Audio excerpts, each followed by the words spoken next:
I should have never taken that road that night. But when you live in a small town, you convince yourself that shortcuts are harmless.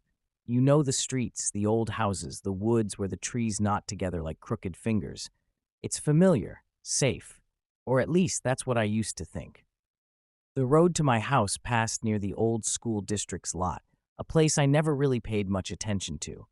Rusted fences, broken swings, weeds climbing over forgotten playgrounds. But that night, as the fog rolled in heavy and pale, something caught my eye, something yellow lurking in the mist. A school bus.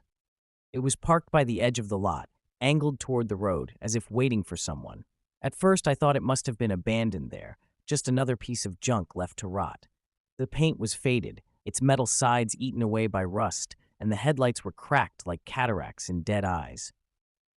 But then I saw the door. It was open, and standing in the doorway, backlit by the faint glow of the moon, was the silhouette of a child. I slowed down my walk. The air felt heavier, damp against my skin. I told myself maybe it was just some kid sneaking around where they shouldn't be, but something wasn't right. The figure didn't move, didn't even shift its weight. It just stood there, perfectly still, as if carved from shadow. That's when I heard it. A soft hum, low and trembling, seeping out from inside the bus. It wasn't mechanical. It wasn't the groan of an engine. No, it sounded like voices, dozens of them. Children whispering all at once, rising and falling like a tide of secrets. I froze. My mouth went dry. The bus was staring at me. That's the only way I can describe it. I could feel its weight pressing against me, as if the whole vehicle had a heartbeat, as if it was alive. And then, just for a second, the inside lit up. Not from electricity, not from any bulb, but from something burning faintly red. I saw eyes, rows of them, small, glowing, scattered across the dark interior like embers in a furnace. And the whispers grew louder, closer, as though the voices had crawled right up against the glass. I should have run. I should have turned back and pretended I'd seen nothing. But instead, I stepped closer. The ground beneath my feet crunched with wet gravel, and the air smelled of rust and old smoke, like the inside of an engine long dead. My legs moved without permission, drawn by some pull I couldn't explain. The open door was right there, the child's silhouette still frozen in place, waiting for me. And then, suddenly, the whispers stopped. The silence was worse. The night around me seemed to collapse in on itself, and I realized I wasn't just standing in front of an abandoned bus. I was standing at its threshold. I don't know what possessed me to climb those steps. Maybe it was curiosity. Maybe it was something darker tugging at my bones. But the moment my foot touched the metal step, a chill shot through me so sharp I almost gasped. It wasn't just cold. It was the kind of cold that feels alive, crawling under your skin like something with claws. Inside, the air was thick, heavy. It smelled of mildew, damp leather, and something faintly metallic, like rust or dried blood. My eyes struggled to adjust, but as I looked down the narrow aisle, I realized the bus wasn't empty. There were shapes in the seats, dozens of them. Small, slumped figures that at first I thought were mannequins or piles of forgotten coats.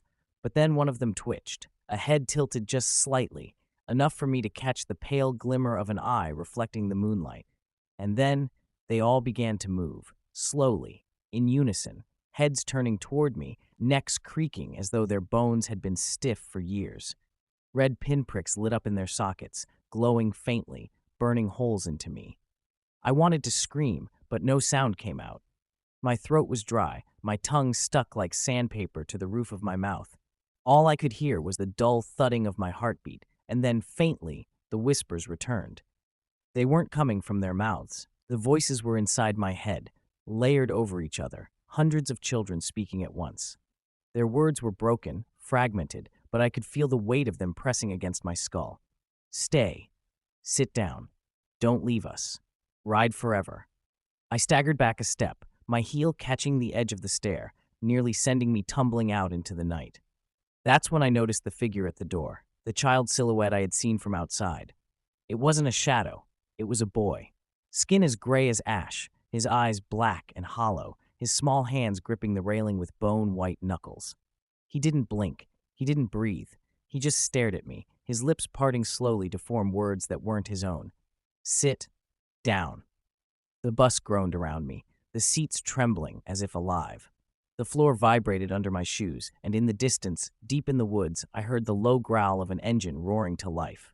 But this engine wasn't outside. It was inside the bus, rattling its walls, shaking dust from the ceiling. The children rose from their seats in perfect sync. Their bodies jerked unnaturally, like marionettes pulled by strings. One by one, they stepped into the aisle, moving toward me with stiff, shuddering motions. Their eyes burned redder, the whispers sharpening into screams.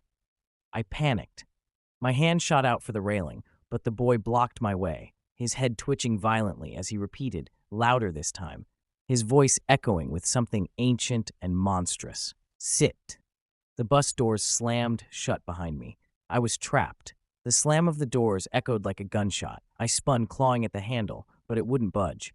My reflection in the glass looked pale, distorted, as if the glass itself was warping. I pounded against it, but the sound was swallowed by the bus. The thing was alive. It wanted me inside. The children closed in, their bare feet dragging across the floor, leaving faint streaks as if the grime itself recoiled from their touch. Their eyes glowed brighter, and their mouths finally opened, but no sound came out. Instead, the whispers in my head became deafening, crashing waves of voices that weren't mine. Stay. Stay. Stay. I stumbled backward down the aisle, my shoulder bumping into the cracked leather of a seat. The smell of rot exploded from it, and I realized it wasn't empty. A child was still sitting there, his head turned to face me, though his body hadn't moved at all. His lips peeled into a smile too wide, too dry, and he whispered without sound, yet I heard it in my bones. "You're one of us now." The bus shuddered. Its engine roared, even though no key turned, no driver sat at the wheel. The steering column spun on its own, and the headlights outside flared to life, two glaring circles that pierced the fog like eyes opening after a long sleep. The bus lurched forward. I nearly fell into the aisle as the world outside blurred past the windows. But it wasn't the road I recognized. The woods twisted into shapes I'd never seen, the trees stretching too tall, bending inward like cages of bone. The moon blinked out, replaced by a sky that bled red and black, a sky that didn't belong to Earth. The children began to laugh. The sound was broken, mechanical, a chorus of giggles layered with static, like an old tape recorder chewing up its reel. Their laughter surrounded me, seeped into me, until I couldn't tell if I was hearing it or making it myself. My chest tightened, my pulse thundered in my skull. I turned toward the front, desperate for escape, and that's when I saw him. The driver. He sat slumped in the seat, his cap low over his face, hands gripping the wheel with fingers blackened and brittle, as if burned to charcoal. His skin sagged, gray and wet, but his mouth was stretched into a grin that looked carved. Slowly, his head lifted, and though his eyes were hollow sockets, I knew he could see me. The whispers silenced all at once. In the stillness, his jaw unhinged with a sickening crack, and in a voice that was not his own, not human at all, he rasped, "You shouldn't have gotten on." The bus screeched. My vision swam. The children closed in, their tiny hands reaching for me, pulling, dragging me down into the seats. I thrashed, screamed, begged, but every sound I made was absorbed, swallowed, devoured by the bus itself. And then, darkness. I woke up on the side of the road, my clothes damp with dew, my throat raw from screaming. The bus was gone. No tracks, no sign it had ever been there. Just silence. But sometimes, when I pass that old lot, when the fog is heavy and the night is too still, I swear I can hear it. The low rumble of an engine that doesn't exist, the laughter of children that aren't alive, and the hiss of a door slowly opening, waiting for me to step inside again.